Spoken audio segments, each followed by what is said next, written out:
resonate kayo. Pero nakikita natin yung betrayal dito sa relationship, mga kapigsi.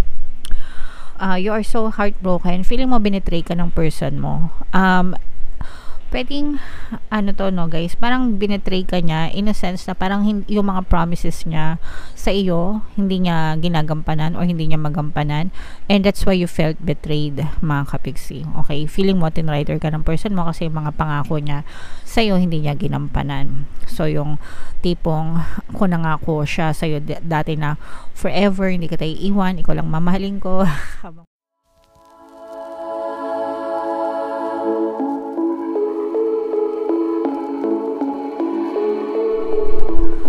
hello guys, hello Pisces, welcome back to Pinay Pixie Tarot. Ang pamagat ng ating episode for tonight is Silip sa Pag-ibig Kapalaran. Ito yung love life reading natin, Pisces, para sa inyo ngayong December, para sa Pisces, Sun, Moon, Rising, Sign, and Venus. General reading lang, mga kapixie, pwede mag-resonate, pwedeng hindi. Pwedeng ma-pick up yung energy nyo, pwedeng ma-pick up yung energy ng person nyo. Roles can be reversed, guys. If in case hindi kayo naka-resonate dito sa reading na to, pwede nyong pakinggan yung video para dun sa zodiac sign ng person nyo, baka nandun yung energy nyo, mga kapixie. So, eto guys, eto mga kapixie, dito sa spread na to, ito yung mga mensahe na gustong sabihin sa inyo ng inyong person, or pwedeng mensahe niya na ayaw niyang ipalam sa inyo, pero ito yung deep thoughts and emotions ng person nyo, mga kapixie. I cannot give you what you want or deserve. I'm sorry. I'm finally seeing my worth, yet I still feel unworthy of your love. My focus is on my life. I cannot be bothered to worry about you. So, ito mga kapixie, no, parang yung iba sa inyo, pwedeng hiwalay na kayo nitong person mo, pwedeng in a relationship pa kayo, pero meron na kayong emotional detachment, emotional gap nitong person na to, and yung iba sa inyo parang baka ginosted or nasa no contact zone na rin kayo nitong person mo. And itong person mo, mga kapixie, is gusto niyang mag-focus sa sarili niya, no? My focus is on my life. I can't be bothered to worry about you. So, pwedeng nagkakaroon ng self-realization itong person mo, pwedeng mas gusto muna niyang unahin yung sarili niya, gusto niyang i-prioritize yung sarili niya, baka may mga personal goals and desires yung person na mas gusto niyang unahin kesa sa'yo or kesa dun sa relationship nyo, pero parang this person doesn't want to be committed to you or doesn't want to have anything to do with you, mga kapixie. I cannot give you what you want or deserve. I'm sorry. No? So, alam naman niya yun, naiintindihan naman niya yun, na parang imbis na mag-suffer ka pa, na hindi naman niya mabibigay sa'yo yung love na deserve mo, yung attention na deserve mo, kasi nga yung focus niya is nasa sarili niya, parang para sa kanya mas mabuti pa na pwedeng hiwalay na kayo or i-let go ka na lang, ganyan, para kasi baka mas makita mo pa sa ibang tao yung pagmamahal na deserve mo, yung kumbaga parang baka makita ka pa ng ibang tao na deserve mo na magpapaligaya sa'yo and makakapagbigay ng gusto mo, kaysa naman sa matali ka sa kanya na alam naman niya na hindi niya mabibigay sa'yo yung mga gusto mo and yung mga deserve mo because ang focus niya is yung kanyang sarili, mga kapixie. I'm finally seeing my worth, yet I still feel unworthy of your love. So parang feeling din itong person mo hindi niya deserve, no, yung pag-ibig or yung attention or kung ano man yung binibigay mo sa kanya, parang kulang pa. That's why this person feels empty inside, mga kapixie. Pwedeng nagkaroon ito ng trauma before your relationship, mga kapixie, kaya hindi niya mabigay yung mga emotional needs, no, hindi niya maibigay sa'yo yung deserve mo kasi nga siya mismo kulang siya sa sarili niya. We cannot give to others what we don't have to ourselves, mga kapixie mo. That's why it's very important na tayo muna, yung sarili muna natin, yung iniisip natin, dapat punong-puno tayo noon bago natin siya i-share sa ibang tao. Like for example, yung pagmamahal, diba? Paano ka makakapagbigay ng pagmamahal sa iba kung ikaw mismo wala kang pagmamahal sa sarili mo? Parang ganun, no? So, ganun yung pinagdadaanan. Pwedeng ganun yung pinagdadaanan ng person mo, mga kapixie. Kaya niya hindi maibigay sa'yo yung deserve mo because siya mismo parang feel niya kulang siya, no? So, that's why this person mas gusto niyang unahin mo na yung sa sarili niya and i-focus yung energy niya sa sarili niya para if ever man na you're still waiting for them, kaya niyang ibigay sa'yo yung deserve mo in the future, okay?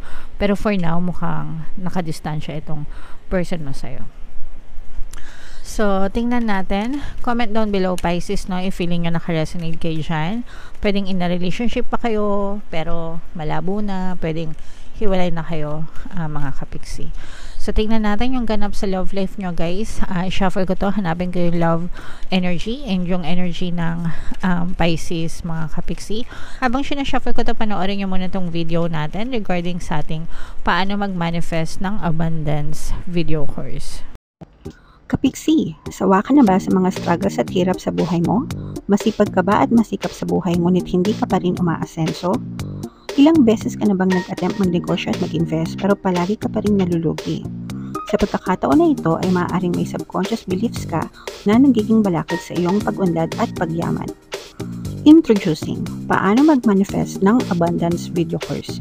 Dito ay matututunan mong ma-overcome ang mga balakid mo para tuluyan ka ng umunlad, umasenso, sumagana, maging matagumpay, successful at maswerte sa iyong kabuhayan, pera, trabaho, negosyo, salapi at kaperahan ng bonggang-bongga. Dali, mag-send na ng email sa pinoypixitaro@gmail.com at simulan na ang iyong pagyaman ngayon. Alright, so gusto mo bang yumaman? Kapiksi, kung gusto mong yumaman, umadlad at umasenso ng bonggang-bongga, mag-avail ka na ng course, guys.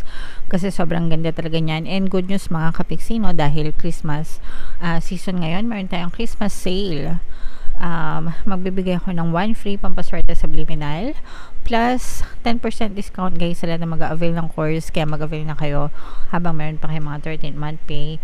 Meron din tayo, guys, email coaching, manifest your desires using the law of attraction. If meron kayo mga specific na gusto nyong i-manifest, pwedeng love and relationship, guys, pwedeng money or career, pwede kayo magpabook ng email coaching session with me. Mag-send lang kayo, guys, ng email sa pinoypixitaro@gmail.com. So, Pisces, kayo ay represent ng King of Cups sa ating spread, mga kapiksi. Ito yung love energy. Meron din tayong water sign energy dito, guys. Cancer, Pisces, Scorpio. So, for some of you, pwedeng merong water element yung person mo sa kanyang natal chart or pwedeng yan yung, zodiac sign ng person nyo. So, comment down below, guys, if naka-resonate kayo. Pero nakikita natin yung betrayal dito sa relationship, mga kapiksi. You are so heartbroken, feeling mo binitray ka ng person mo. Pwedeng, guys, parang binitray ka niya in a sense na parang yung mga promises niya sa iyo, hindi niya ginagampanan or hindi niya magampanan, and that's why you felt betrayed, mga kapiksi. Okay, feeling mo tinrider ka ng person mo kasi yung mga pangako niya sa iyo hindi niya ginampanan. So, yung tipong kung nangako siya sa iyo dati na forever, hindi ka tayo iwan, ikaw lang mamahalin ko habang buhay, hanggang kamatayan, di ba? Ganun naman yun usually sa simula ng relationship. Pero kapag tumatagal na, syempre lumalabas yung mga differences nyo, yung mga incompatibilities nyo, and yung mga priorities nyo. So, yung mga promises, nai-ignore, no? Nakakalimutan. And, yun yung nangyayari sa inyo. That's why you felt betrayed, mga kapiksi. Feeling mo tinrider ka ng person mo kasi nga hindi ka niya na kinakausap, lumalayo na itong person mo sa'yo, and ang focus talaga niya, mga kapiksi, is kaperahan. Gusto na itong person mo na maging successful siya sa buhay, especially pagdating sa kanyang financial aspeto ng kanyang kabuhayan. So, yun yung pinagfo-focus niya ng attention. And yun din yung pinag-aawayan niya, mga kapiksi. Lalo na kung, let's say, for example, baka magkasama kayo sa bahay dati, tapos palagi siyang late umuwi, ganyan. Ang katwiran niya is trabaho, work, and yung iba sa inyo parang hindi kayo naniniwala, pero it's true na nagbababad siya sa trabaho, mga kapiksi, kasi merong ambisyon itong person mo. Okay? So, that's why you felt betrayed, mga kapiksi, kasi parang hindi mo maarok na hindi ikaw yung priority ng person mo, kundi yung pansarili niyang gains, mga kapiksi. Alright? Pero itong person mo, guys, this person, parang nagsisisi siya deep inside. Pero marami ding opportunities na dumadating sa kanya and ayaw niya yung pakawalan. ayaw niyang pakawalan yung opportunities na yun. Kumbaga para sa kanya, mas pipiliin niya na una. Yun nga yung sabi niya, di ba? Ito. Ay, hindi. Yung isa, saan ba yun? My focus is on my life. I can't be bothered to worry about you. So, focus niya yung pera, mga kapiksi, no? Kaya dinededma kanya, guys, no? Kasi ang focus niya is magpayaman, magpa-asenso, magpa-unlad ng buhay niya. And kahit na masakit para sa kanya, kasi I'm sensing na your person is also hurting.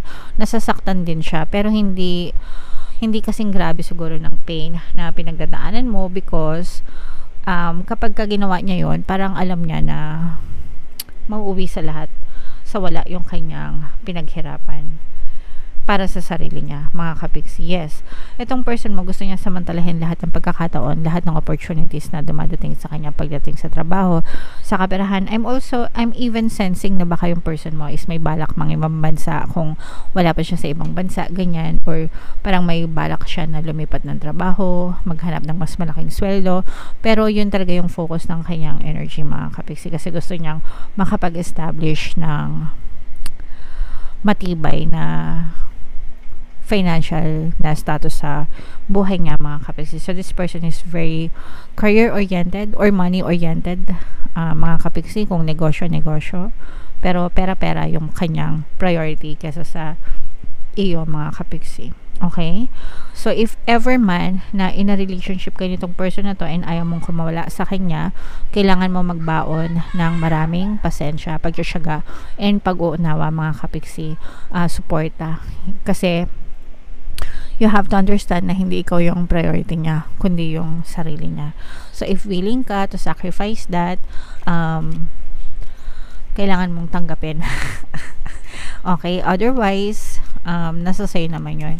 Kung meron kang choice na magstay or lumayo din sa person mo to find your own happiness, mga kapiksi. Okay? Alright, so comment down below, Pisces. If ever man na naka-resonate kayo, guys, pwede nyo pakinggan yung pampawala ng balakid subliminal.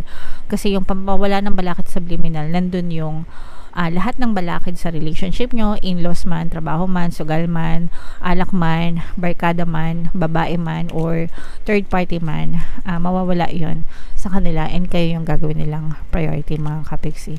So not necessarily mawawala yung trabaho niya, pero mas ipaprioritize kanya kaysa sa work niya kapag pinakinggan nyo yung subliminal na yun. Okay? Alright. So tingnan natin yung love message for you, Pisces. You children, okay, your love life is being affected by children. Baka naapektuhan din yung mga anak nyo, mga kapiksi, or baka meron ding anak sa iba, yung person mo. Pwedeng tali din siya sa mga obligation niya sa kanyang anak, if ever man na meron siyang anak sa iba na hindi sa'yo. Pwedeng nagpapaka-nanay or nagpapakatatay siya doon sa anak niya, kaya siya nag-extra trabaho, ganyan, para magampanan din yung kanyang parental obligations dun sa bata. So dapat yung mga ganun, guys, iniintindi, no? Kasi hindi nyo pwedeng sisihin yung bata, wala silang kasalanan. Anghel yung mga yon, so it's not their fault. They cannot choose their parents, mga kapiksi. Okay? Alright.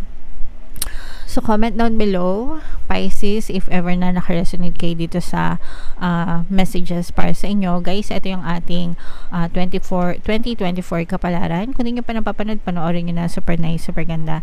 And ito naman yung ating success stories ng paano mag-manifest ng abundance video course. Click here to subscribe, mga kapiksi. Thank you for liking, sharing, and subscribing. See you again next time. I love you all, guys. Have a nice day. Bye-bye.